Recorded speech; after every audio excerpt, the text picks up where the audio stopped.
জাতীয়তাবাদী দলের আরেকজন নেত্রী মামাটি মানুষের নেত্রী আমার আপনার নেত্রী বেগম খালেদা জিয়া, বাংলাদেশ জাতীয়তাবাদী দল দামোদর থানা শাখার বিপ্লবী সভাপতি, সাবেক ছাত্র নেতা।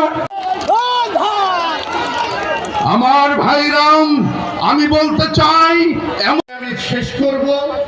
আপনারা যারা আজকে বিশাল সমাবেশ আহ্বান করছি, সাবেক ছাত্র নেতা, সাবেক যুব নেতা, আমাদের নয়নের মণি জনাব মুকুল সভায় আপনার যে সমস্ত নেতাকর্মী এসে একটু বসিয়ে নেন, দেখতে ভালো লাগবে। জীবননগর দামোদর সহ গোটা জেলাকে আমাদের বিছানো আছে চট, তাছাড়া বনের ওপরও বসা যাবে। দয়া করে আপনাদের অনুরোধ করছি, আপনারা বসে যান।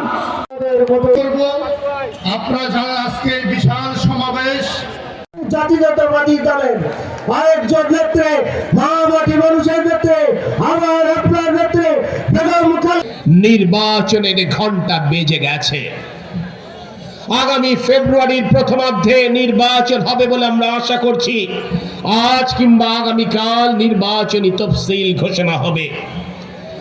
যেই পরীক্ষা দেওয়ার জন্য 18টি বছর আপনি আমি অপেক্ষা করেছি, সেই পরীক্ষার দিন ঘোষণা হতে শুরু করেছে।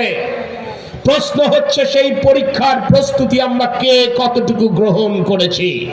চোখের সামনে পাকা ধান ক্ষেত, কিন্তু সেই পাকা ধান ক্ষেত দেখলে আপনার আমার পেটটি কিন্তু ভরবে না।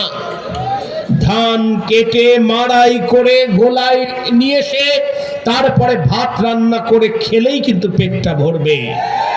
তাই বাংলাদেশের জনগণের কাছে এই দামোদর জীবননগর দর্শনার ঘরে ঘরে আগামীতে বাংলাদেশ জাতীয়তাবাদী দল এবং আমাদের প্রিয় নেতা তারেক রহমানের কর্ম পরিকল্পনা পৌঁছে দিতে হবে।